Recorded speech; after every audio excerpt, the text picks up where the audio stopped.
বন্ধুরা, আজ আমি আপনাদের এমন একটি গুল্মলতার সঙ্গে পরিচয় করাবো, যেটাকে আপনারা আপনাদের বাড়ির চারপাশে দেখে থাকবেন। দেখুন তো ঠিক চেনা লাগছে কিনা? এই সেই গুল্মলতা, যাকে আপনারা অনেকেই দেখেছেন।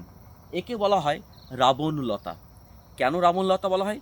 রাবণের যেমন আক্রমণাত্মক একটা স্বভাব থাকে, এরও ঠিক তেমনি এ যাকে আশ্রয় করে তাকে পুরো গিলে খেয়ে নেয়, অর্থাৎ পুরো অধিকার করে নেয়।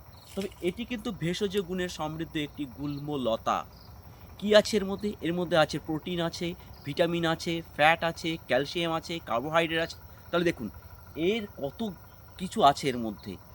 আফ্রিকার বেশ কিছু অঞ্চলে একে কিন্তু রান্না করে খাওয়া হয়। তো বন্ধুরা, এ প্রসঙ্গে একটু বলে রাখি, এই যে গুল্ম লতাটাকে দেখতে পাচ্ছেন, এর পাতা কিন্তু বিশেষ উপকারী। কিসে? কাটা ঘায়ে, পচা ঘায়ে এর পাতা বেটে যে রসটা সেখানে দিলে পারে সঙ্গে সঙ্গে বা কিছুদিন পর পর দিলে পারে ব্যথা উপশম হয় বা সেরে যায়।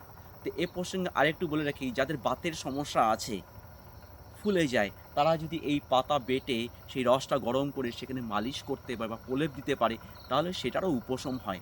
তা দেখলেন বন্ধুরা, আমাদের কাছে এই গুল্মলতার কত কার্যকরী।